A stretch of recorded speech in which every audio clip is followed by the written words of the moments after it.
Hello and welcome to this week's edition of Newsgram.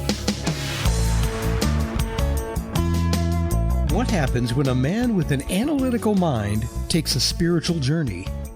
Well, it can lead to some interesting results. Today we're going to take a spiritual journey while at the same time debunking a few myths surrounding some of the most popular biblical stories that you've heard. We're all on our own journey, and we all follow a path guided by our own internal compass and by our own beliefs and experiences. Whatever your path, whatever you're doing for personal growth, it's what makes you unique. We bounce through life just doing the best we can, right? Try not to hurt anyone, be of service to others, and be in the right place mentally when the tough times come. Because they always come. Today, I want you to meet John Wheeler. He's a pretty fascinating guy, and he's going to share his journey with us. He wrote a book called Prayer is a Journey, and while it is a spiritual one, he talks about it so matter-of-factly that you can't help but be intrigued by it. It was like getting on Aladdin's magic carpet, you know. A magic carpet ride that starts with a phone call of sorts. And what do you do when the phone rings? Well, you answer it. I was told to by God. All that knowledge that I've put in the book I acquired over years. I tell them about my journey of prayer. I've had some experiences with God, helping me in different things. But that's all. I was ordered to do it, for myself. I couldn't care less. I told you he was an interesting guy. He's obviously an author, but he's also a lawyer, a marriage counselor, and a modern-day mystic. He was also foundation president for Big Brothers and Big Sisters in Australia for about 15 years. And he also knows a thing or two about physics. I was top of the class in physics, so I like physics.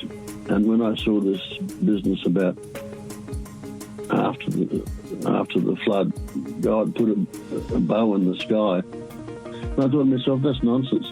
The rainbow is formed by light being refracted through droplets of water. So rainbows have been around for years, long before Noah. And then I discovered one of God's tricks, or methods, I shouldn't say tricks.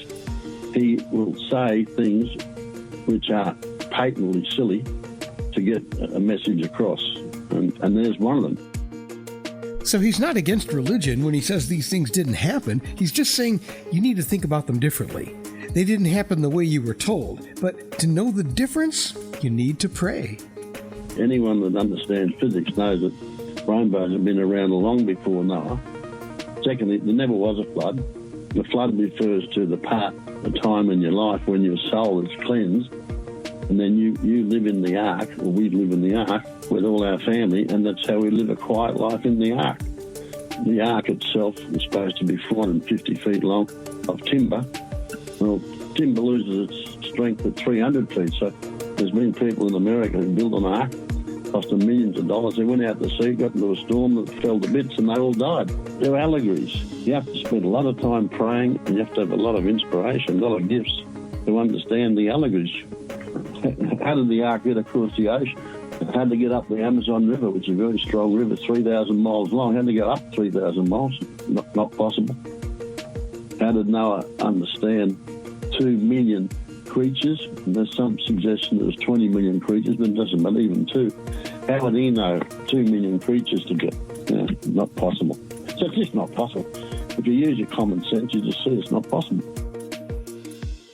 Now, I know some of that may be controversial depending on your belief system, but the big takeaway here is the stories are allegorical.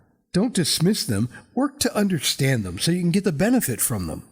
While we're on the subject, let's talk about Adam and Eve. Adam and Eve never existed. Adam is the first man, and Eve is the first woman in a person's soul.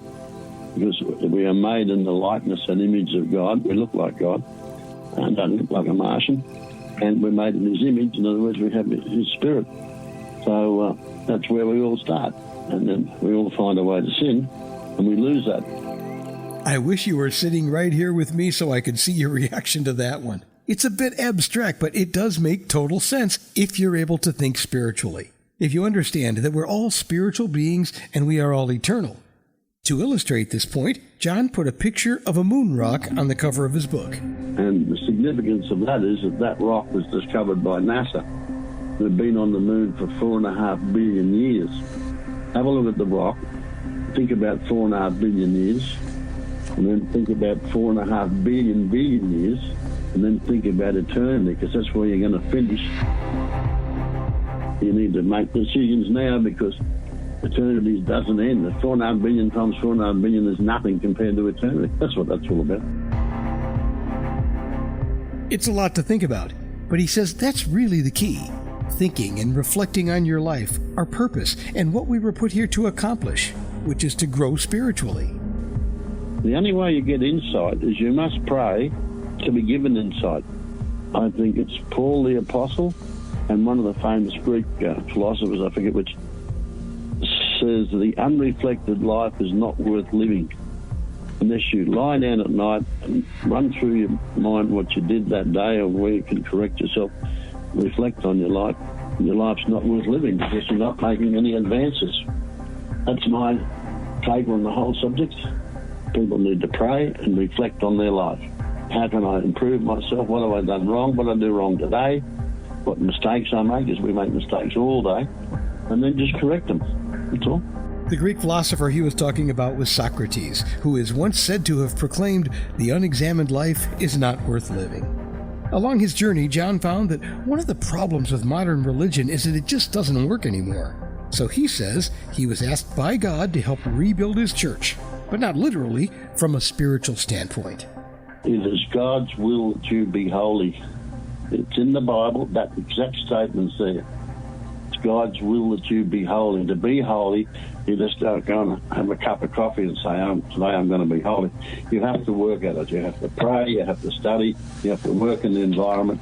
It's meant to be a thought-provoking book. It's meant for people to read, to study, if you like, and acquire the knowledge.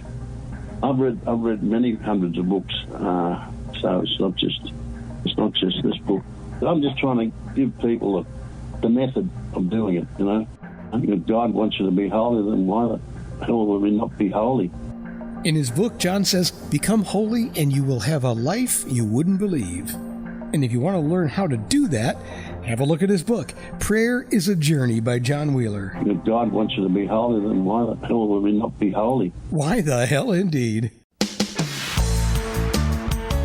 Look for Prayer is a Journey at all the usual places, and it depends on what country you live in, but we've put links to Amazon and Barnes & Noble in the show's description.